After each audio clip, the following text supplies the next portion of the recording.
Assalamualaikum warahmatullahi wabarakatuh. Yang saya hormati Ibu Zetira Ahmad SPD MLI selaku tutor mata kuliah Bahasa Inggris Niaga serta teman-teman yang saya sayangi. Saya Mayang Anjeni 0438711966, mahasiswa dari Universitas Terbuka UPBJJ Medan jurusan Ekonomi Syariah, ingin mempresentasikan materi lanjutan tentang economic terms dimulai dari huruf H. Pembahasan pertama yaitu hawalah. Hawalah atau dikenal juga dengan nama hundi adalah sistem nilai transfer informal berdasarkan kinerja jaringan pialang uang. Hawalah biasa dipraktikkan di Timur Tengah, Afrika Utara, Tanduk Afrika, dan Asia Selatan. Hawalah menarik bagi pengguna karena menyediakan transfer dana yang mudah dan cepat. Biasanya dengan komisi jauh lebih rendah daripada yang dibebankan oleh bank. Hawalah bersifat transfer informal dan tidak secara efektif diatur oleh pemerintah, yang merupakan keuntungan besar untuk pengguna hawalah berkaitan dengan pajak, pengendalian mata uang, imigrasi, atau masalah lainnya. Di beberapa negara, hawalah sebenarnya diatur oleh pemerintah daerah dan hawaladar diberi lisensi untuk melakukan jasa perantara. Lalu, mekanisme hawalah yaitu uang dikirimkan melalui jaringan broker hawalah atau hawaladar. Pengguna hawalah menghubungi broker hawalah dan memberikan sejumlah uang untuk dikirimkan kepada penerima di kota lain maupun di luar negeri. Broker hawalah menghubungi broker hawalah lain di kota penerima untuk memberikan instruksi pengguna dana atau biasanya dengan komisi dan berjanji untuk melunasi utang di kemudian hari. Yang kedua yaitu Hayo Friedrich. Hayo Friedrich adalah seorang ekonom berpengaruh dari sekolah Austria yang memenangkan hadiah Nobel Ekonomi pada tahun 1974 untuk teori siklus bisnis.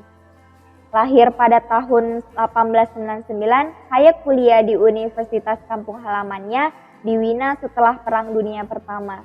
Dia tertarik pada sosialisme sampai dia membaca seorang ekonom Austria perintis Ludwig von Mises tentang subjek tersebut.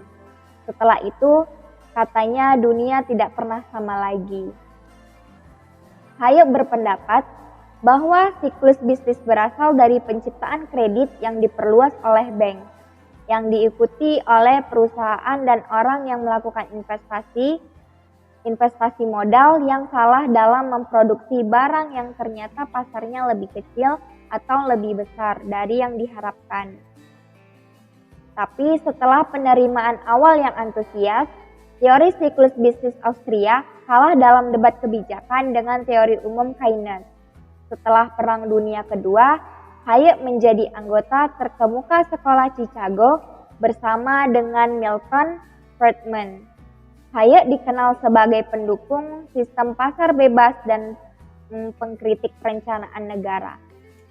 Bukunya tahun 1944, Jalan Perbudakan, mengantisipasi matinya ekonomi komando yang berusaha menekan sinyal harga.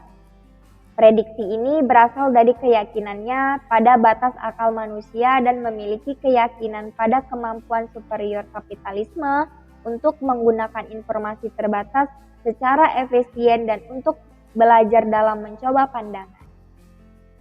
Dan yang ketiga yaitu hedge atau lindung nilai adalah suatu strategi yang diciptakan untuk mengurangi timbulnya risiko bisnis yang tidak terduga, tapi tetap dimungkinkan memperoleh keuntungan dari investasi tersebut.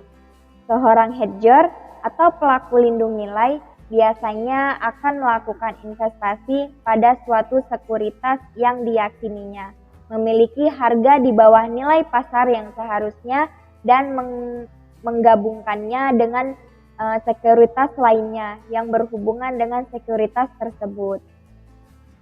Tidak semua lindung nilai merupakan instrumen keuangan. Misalnya, seorang produser yang melakukan ekspor ke negara lain dapat melakukan lindung nilai atas risiko nilai tukar mata uang dengan cara menghitung biaya-biaya produksinya dalam mata uang yang diinginkannya. Perbankan dan lembaga keuangan lainnya pun menggunakan lindung nilai untuk mengendalikan ketidaksesuaian antara aktiva dan kewajibannya, seperti misalnya ketidaksesuaian saat jatuh tempo antara posisi jual, suku bunga pinjaman tetap, dan deposito jangka pendek. Sekian, terima kasih materi yang saya sampaikan. Lebih dan kurang saya mohon maaf. Wassalamualaikum warahmatullahi wabarakatuh. See you next. Bye-bye.